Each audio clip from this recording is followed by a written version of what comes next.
Assalamualaikum warahmatullahi wabarakatuh. Berjumpa lagi pada acara Bincang Santai di channel Unida Malang. Jangan lupa like, subscribe, komen, dan share.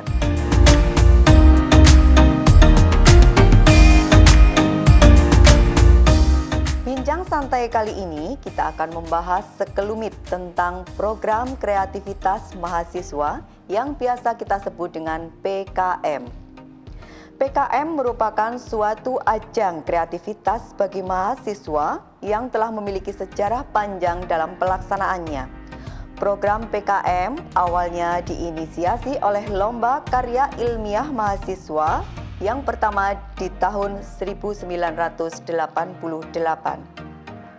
Saat ini pelaksanaan PKM telah menjadi katalis dalam peningkatan kompetensi mahasiswa yang sejalan dengan semangat Merdeka Belajar Kampus Merdeka.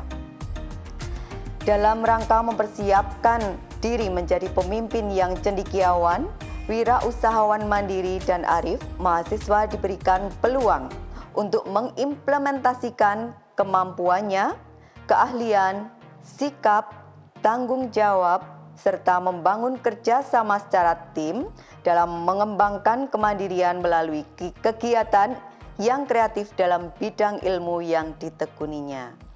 Baik, kita akan hadirkan dua narasumber, yaitu Ibu Fitriah Hasanah. Beliau adalah dosen Universitas Wisnuwardana Malang dan juga pernah menjadi peserta PIMNAS ke-19 di tahun 2006. Yang saat ini beliau adalah sebagai dosen pendamping mahasiswa dalam program kreativitas mahasiswa tahun 2022. Tak lupa pula kita menghadirkan narasumber dari mahasiswa yang telah lolos di PKM tahun 2022 ini, yaitu Dania Eka Widyaningrum.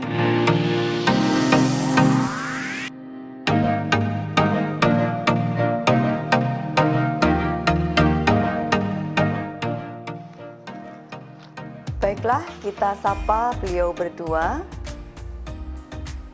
Selamat datang Bu Fitri, selamat datang Mbak Dania. Terima kasih Bu Ning. Terima kasih Bu Ning. Bagaimana kabarnya hari ini? Sehat-sehat ya? Alhamdulillah sehat. Oke, ini terkait dengan PKM ya yang telah lolos di tahun 2022. Nah, ini mulai dari mana ini saya bertanyanya ke Bu Fitri dulu atau ke Mbak Dania dulu? Monggo, ke Dania boleh, ke saya juga boleh. Baik, ke Mbak Dania dulu ya. Iya. Baiklah. Untuk program ini PKM ini ya tahun 2022 ini lolos nih ya Mbak Dania ya. Nah, Bu. itu timnya siapa saja itu? Jadi untuk tim kami beranggotakan 4 orang dengan saya Dania Eka Widyaningrum sebagai ketua tim. Ada anggota yang pertama Mbak Lia Farah Kamelia, Ya. ada anggota kedua adalah Mbak Kurotul Ayun, dan yang ketiga ada Mbak Sri Wahyuni. Dan kami dari lintas program studi. Oke, baiklah, berarti dari berbagai macam program studi ya. Iya, betul. Dan juga dari berbagai macam semester begitu? Iya, betul. Oke, baiklah. Ini topik apa kira-kira yang diangkat sehingga lolos di PKM tahun 2022 ini? Awalnya topik yang kami angkat adalah marketing di salah satu kelompok masyarakat di Desa Karanganyar, Kecamatan Ponjokusumo. Setelah kami menyimak sosialisasi penyusunan proposal PKM tahun 2022, ternyata di situ harus ada inovasi lebih dan syaratnya sesuai bidang keilmuan PKM tersebut. Jadi kami mengganti topik pelatihan pembuatan masker dan e-marketing di Desa Karanganyar, Kecamatan Ponjokusumo. Alasan mengapa kami mengangkat topik tersebut adalah dampak dari pandemi COVID-19 kemarin, banyak keluarga yang mengalami penurunan ekonomi, sehingga ibu-ibu yang awalnya hanya berprofesi sebagai ibu rumah tangga saja, dituntut untuk mencari penghasilan tambahan. Iya. Jadi, kami berasumsi untuk membantu menstabilkan perekonomian keluarga di Desa Karanganyar, memberikan pelatihan pembuatan masker dan e-marketing karena kami lihat di sana potensi ibu-ibu mempunyai bakat menjahit dan sebagian besar Bu pernah bekerja merangkai manik-manik di sandal. Iya. Jadi seperti itu. Dan yang kedua, kami berasumsi memberikan pelatihan masker dan e-marketing rajut karena salah satu anggota tim kami memiliki kemampuan untuk merajut. Seperti itu, Bu. Oke, itu di dalam proposal seperti itu ya. Iya. Untuk apa? Tema yang diangkat serta alasannya yang bagaimana. Oke, nanti ini kan sudah diterima, artinya nanti ada pelaksanaannya ya lah. Pelaksanaan sebenarnya itu di mana dan siapa saja pesertanya? Nah, jadi untuk pelaksanaannya pastinya di Desa Karanganyar, Kecamatan Poncokusumo. Diikuti oleh ibu-ibu rumah tangga beranggotakan 15 orang yang awalnya hanya berprofesi pure sebagai ibu rumah tangga dan memiliki bakat menjahit. Sebagian juga pernah bekerja merangkai manik-manik di hiasan sandal. Nah, untuk membantu perekonomian keluarga karena sebagian kepala keluarga hanya sebagai petani, buruh pabrik, buruh bangunan. Iya. Akibat pandemi Covid ini, jadi pendapatan yang dihasilkan tidak untuk mencukupi, kami memberikan pelatihan pembuatan masker dan e-marketingnya. Seperti itu, Bu. Oke, nah seperti apa ya persiapan dalam menyusun proposal gitu ya, perjalanannya seperti apa persiapannya dalam menyusun proposal, keluh kesahnya itu bagaimana perjalanannya? Jadi pertama persiapan kami menyusun proposal adalah kami observasi pastinya di Desa Karanganyar Kecamatan Poncokusumo. Dari sana kita dapat menggali apa sih permasalahan yang ada di sana dan apa potensi ibu-ibu. Ternyata sudah kami temukan dan persiapan kegiatannya yaitu ada 2 tahap, Bu. Untuk yang pertama yaitu pembuatan masker rajut yang berlangsung selama 4-5 minggu. Dan tahap yang kedua adalah e-marketingnya yang berlangsung selama 2-3 minggu. Kemudian kami lanjutkan dengan mengisi logbook, menyusun laporan kemajuan dan akhir adalah menyusun laporan akhir. Oke, terus nanti bagaimana gambaran pelaksanaan kegiatannya itu tadi? Untuk gambaran kegiatannya sesuai yang saya sampaikan di pelaksanaan yaitu ada 2 tahap. Nah, yang pertama kami menyusun jadwal, jadi menyesuaikan ibu-ibu di sana karena ada kebutuhan lain atau ada pekerjaan lain yang harus diselesaikan. Jadi kami harus menyusun jadwal terlebih dahulu. Kemudian kami memperkenalkan diri apa maksud kedatangan kita di sini. Kemudian tahap untuk pembuatannya yang pertama adalah menyiapkan alat dan bahan. Yang kedua adalah mengenalkan macam-macam tusuk rajut dan yang kedua membuat masker rajut. Kemudian memberi variasi hiasan di masker tersebut dan yang terakhir adalah memberi masker dengan lapisan kain. Kemudian minggu selanjutnya dilanjutkan e-marketing yaitu seperti pembuatan akun, pembuatan web, pembuatan media sosial sehingga mudah diakses oleh masyarakat, dapat dilirik begitu, Bu. Berarti melalui medsos-medsos yang saat betul, ini. dengan pengenalan secara langsung dan juga lewat media sosial. Oke, baiklah. Ini Mbak Dania, apa keuntungan Mbak Dania dalam mengikuti serangkaian program kreativitas mahasiswa ini? Apa keuntungannya secara pribadi dan? Jadi menurut saya pribadi dan juga tim, keuntungan pertama yang didapat pastinya pengalaman, Bu ya. Ini pengalaman pertama dengan rasa senang bisa lolos PKM. Dan yang kedua adalah kami dapat mengenali keterampilan yang ada di diri kita sendiri dan juga dapat memperluas relasi. Kami juga merasakan bagaimana pentingnya kerjasama kelompok mulai saat penyusunan proposal PKM sampai saat ini akan realisasi kegiatan. Seperti itu, Bu. Oke, begitu ya, hebat sekali ya Bu Fitri ya. Alhamdulillah, pengalaman pertama dan lolos. Alhamdulillah. Ya, oke sekali ya. Di sini sebagai dosen pendamping ya Bu Fitri ya dari Mbak Dania dan tim ya dan kawan-kawan. Baiklah, gini Bu Fitri, seperti apa kira-kira bentuk pendampingan yang Ibu berikan kepada mahasiswa PKM tahun 2022 ini? Baik Bu Neng, terima kasih. Terkait dengan bentuk pendampingannya, kita tahu sendiri ya bahwa kalau PKM itu disusun untuk memajukan sumber daya dari mahasiswa sendiri, seperti itu. Nah, bentuk pendampingan saya kepada tim Mbak Dania dari mulai awal ketika pembuatan topik, pemilihan topik seperti itu saya memantapkan topik yang lebih tepat, yang lebih pantas untuk digali itu seperti apa. Itu yang pertama. Kemudian dari yang tadi sudah disampaikan Dania bahwa awalnya hanya ingin mengambil terkait dengan marketingnya saja, seperti itu. Ternyata setelah saya minta, coba digali lagi potensi apa yang ada di sana, kemudian permasalahan apa saja yang ada di daerah sana, seperti itu. Setelah mendapatkan berbagai data tambahan, ternyata ada sisi lain yang di samping e-marketingnya itu yang bisa kita tingkatkan lagi, bisa kita rubah yang dari awalnya beliau sudah punya potensi sehingga kita bisa menjadikan itu lebih menghasilkan suatu produk seperti itu. Jadi ketika awal itu juga pemilihan skimnya, di mana awalnya memilih skim PKMPI, penerapan iptek karena fokusnya kepada marketing, maka saya arahkan kepada PKMPM di mana dia lebih mengarah ke pengabdian ke masyarakat, karena saya beri sedikit pancingan seperti itu.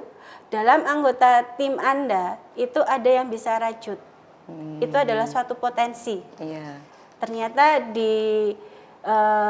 disambut dengan baik oleh tim Dania. Jadi oh betul Bu, daripada kita hanya sebatas marketingnya saja, ternyata di sana sudah punya potensi di mana ibu-ibunya bisa menjahit, kemudian ada beberapa yang sebelumnya itu punya profesi merangkai manik-manik seperti itu, di mana saat ini karena dampak pandemi itu kan dari sisi fashion itu kan tidak seperti dulu permintaan pasarnya. Jadi beliau akhirnya berhenti, jadi sudah tidak dikerjakan lagi seperti itu. Jadi sudah punya potensi bahwa di sana punya kemampuan untuk menjahit, kemudian kemampuan untuk merangkai, jadi merangkai manik-manik atau hiasan seperti itu. Jadi akhirnya mereka memutuskan untuk mengangkat topik pengabdian, mengangkat bidang PKM-nya pengabdian kepada masyarakat dengan topik yang awalnya hanya marketing ditambah dengan bentuk suatu pelatihan pembuatan masker rajut seperti itu. Itu untuk yang bentuk di awal, bentuk pendampingan saya di awal. Kemudian ketika sudah berlangsung, topik sudah kita tentukan di tengah, karena mungkin masih pengalaman pertama juga, jadi proposal yang disusun itu masih karena ketika di awal masih baru, maka melihat dari proposal yang sebagai contoh seperti itu, sebenarnya sebagai contoh. Nah, ternyata dari format panduan dari tahun sebelumnya dengan tahun sekarang itu ada suatu perbedaan. Maka saya minta proposal yang sudah disusun oleh tim Dania itu menggunakan format proposal yang sesuai panduan 2022.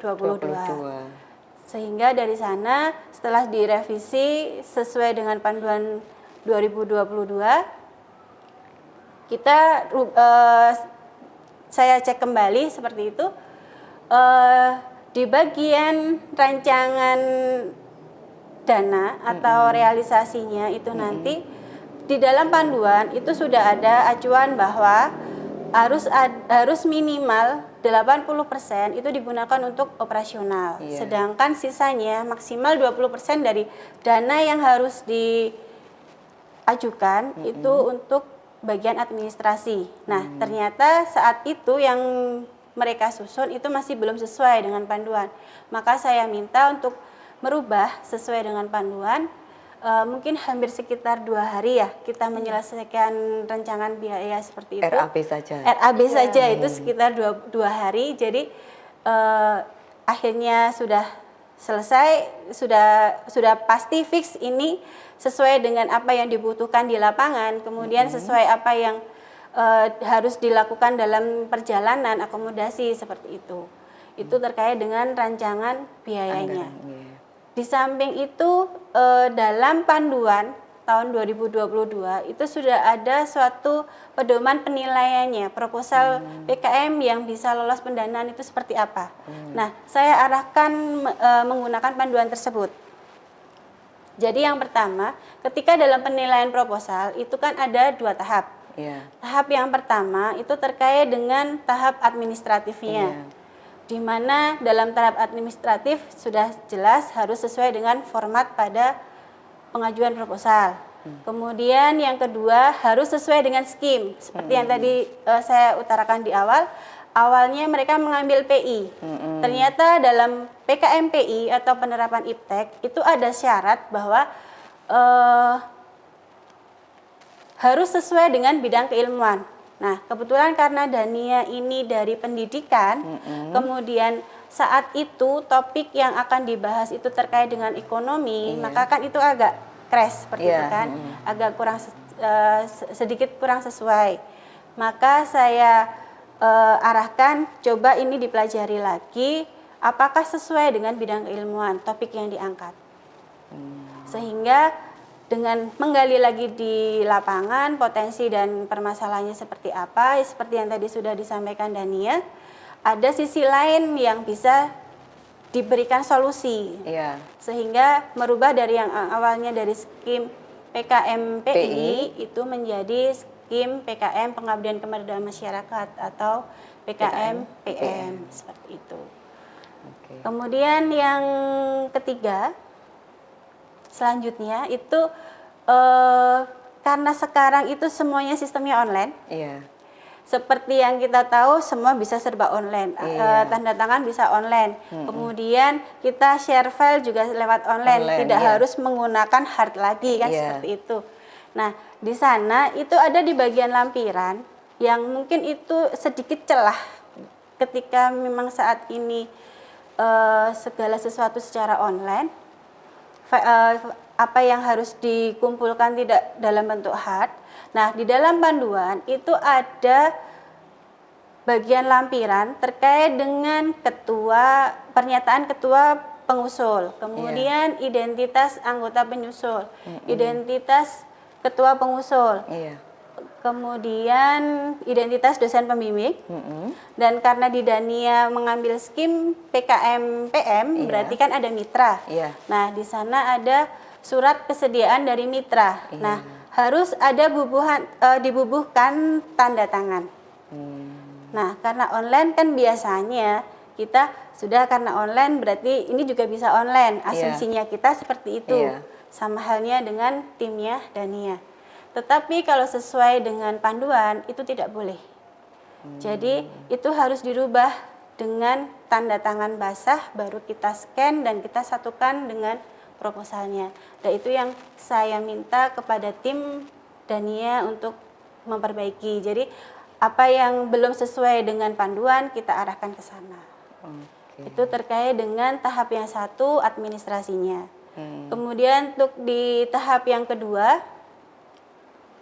jadi di penilaian tahap kedua itu terkait dengan substansi. Jadi biasa kalau kita menyusun suatu proposal itu kan banyak kata pengantarnya.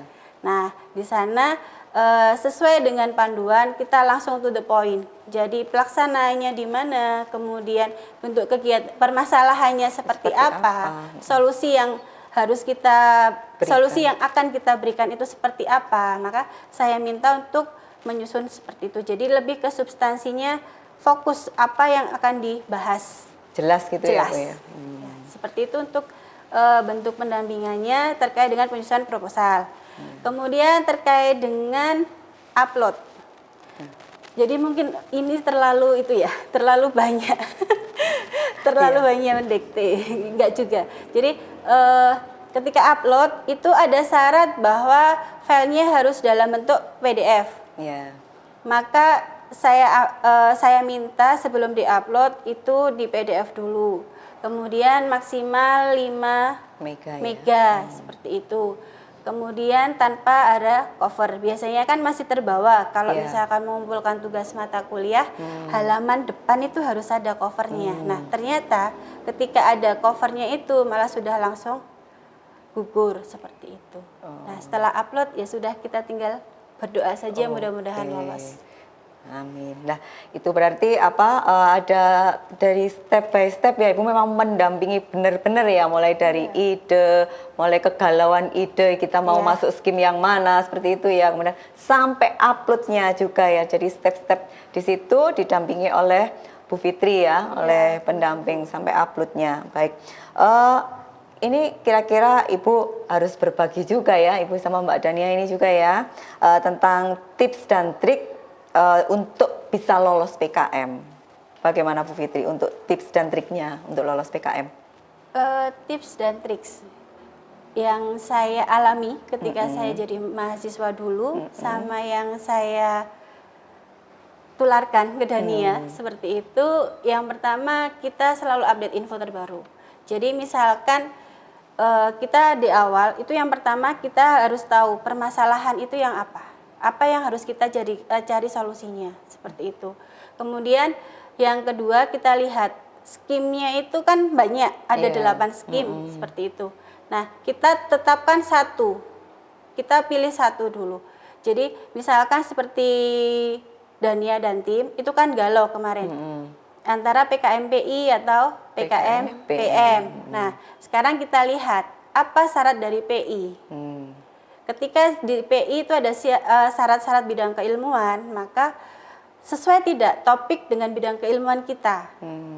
Itu yang kita lihat dulu. Kemudian seandainya dia tidak sesuai dengan topik dengan bidang keilmuan kita, maka kita cari skim yang memang sesuai dengan topik kita dan bidang keilmuan kita. Seperti itu. Jadi kita pilih skim dulu, kita pilih skimnya seperti apa, kemudian dari permasalahan yang ada, kita cari solusinya bagaimana. Nah, dari sana, dari pemilihan solusi tadi, itu kita juga harus mempertimbangkan apakah solusi yang kita berikan tadi itu bisa diaplikasikan. Jadi maksudnya apakah nanti dengan solusi kita ini, kita memberikan suatu hal yang inovasi terbaru dan juga itu kita mudah untuk melaksanakannya. Jangan sampai kita memberikan suatu inovasi tapi kita sendiri nantinya kesulitan dalam pelaksanaannya. Ya, jangan sampai terjadi seperti itu. Jadi kita memberi solusi, ya kita harus bisa melaksanakannya seperti itu. Itu yang kedua. Kemudian yang ketiga, tadi Dania mengatakan jika kita dari lintas program studi. Nah, disitulah fungsinya adanya suatu kolaborasi. Jadi misalkan dari satu anggota tim itu dia sudah menemukan permasalahan, kemudian dia sudah menemukan ide solusi untuk mengatasinya, tetapi misalkan caranya untuk menyelesaikannya itu seperti apa, itu masih kesulitan, maka dibutuhkan orang lain kan seperti itu. Jadi di situ fungsinya ada kolaborasi. Jadi nanti ada orang lain, bisa dari senior, bisa dari rekan beda program studi, bisa juga dari dosen seperti itu. Jadi ada suatu kolaborasi. Jadi permasalahannya itu bisa kita selesaikan bersama-sama dengan ide yang inovatif seperti itu. Itu untuk yang kolaborasi. Jadi kenapa kalau bisa di PKM tidak satu program studi, kemudian tidak satu angkatan. Tujuannya seperti itu, agar terjadinya suatu kolaborasi. Ketika beda ilmu, maka pemikirannya pun berbeda, sisi pandangnya pun berbeda, ibaratnya seperti itu. Itu kemudian yang jelas harus sesuai dengan panduan seperti tadi ya. Panduannya harus kita ikuti. Jadi kalau kita mengajukan PKM itu di tahun 2022, maka yang kita lihat adalah panduan PKM 2022 tanpa merubah sedikit pun. Jadi titik, koma, kemudian spasi itu jangan dirubah. Jadi kita sesuaikan seperti itu. Kemudian ukuran kertas, bentuk patuh ya, harus benar-benar harus diikuti. Lurus. Harus lurus seperti itu. Harus diikuti. Itu kemudian Seperti yang tadi sedikit saya utarakan terkait dengan dana. Iya. Rancangan dana itu sebisa mungkin dibuat realistis. Jadi misalkan seperti Dania membahas terkait dengan masker rajut, pelatihan terkait dengan masker rajut dan pelatihan e-marketing. Iya. Maka yang dirinci dana keperluannya itu apa saja, itu yang terkait dengan masker rajut. Jangan sampai nanti yang di luar posnya itu ikut masuk. Oke. Seperti itu. Jadi dengan nominalnya pun juga sesuai dengan realnya. Jadi lebih rancangan dananya lebih kita buat realistis. Oke, itu ya Bu ya, tips dan triknya. Setidaknya harus ada melek sosial ya. Tahu permasalahan sosial, kemudian punya ide dan bagaimana cara penyelesaiannya gitu Bu ya. Tapi juga tetap harus taat pada panduannya. Betul. Oke, itu salah satu sedikit trik dan tipsnya ya. Oke, baiklah. Di sini untuk apa ya, Bu Fitri sama Mbak Dania. Bu Fitri selaku dosen pendamping sama Mbak Dania selaku mahasiswa yang lolos PKM pada saat ini ya, bagi-bagi ya, dibagi atau di-share apa pesannya kepada kalau Bu Fitri kepada Bapak Ibu dosen pendamping yang lainnya, mungkin kalau Mbak Dania kepada rekan-rekan mahasiswa lainnya. Nah, silahkan, boleh siapa dulu yang mau memberikan pesannya untuk Mbak Dania dulu. Baiklah, silahkan. Baik, terima kasih Bu. Jadi sedikit pesan dari saya untuk saya sendiri dan juga teman-teman mahasiswa, terus gali potensi yang ada pada diri kita, mengikuti kompetisi yang diarahkan oleh kampus baik dari internal maupun eksternal, dan juga jangan pernah berhenti untuk bermimpi, tapi bangun untuk mewujudkan mimpi tersebut dan yakin pada diri sendiri bahwa saya bisa, saya mampu melakukan yang terbaik. Mungkin itu Bu sedikit dari saya. Oke, terima kasih Mbak Dania. Sekarang dari Bu Fitri untuk Bapak Ibu dosen pendamping, silahkan Bu pesannya. Mungkin sekaligus pesan untuk diri saya sendiri juga. Mari kita bergandeng tangan, saling memotivasi mahasiswa untuk mengembangkan potensi diri, untuk mendukung kemampuan lulusan, di mana nantinya akan menjadi bekal soft skill ketika di dunia kerja. Bisa berupa komunikasi, kemudian kolaborasi, berpikir kritis, dan kreativitas. Salam kreativitas. Wah, sangat luar biasa dan inspiratif sekali ya pesan-pesan dari Bu Fitri dan Mbak Dania. Baiklah pemirsa, demikian tadi perbincangan kita.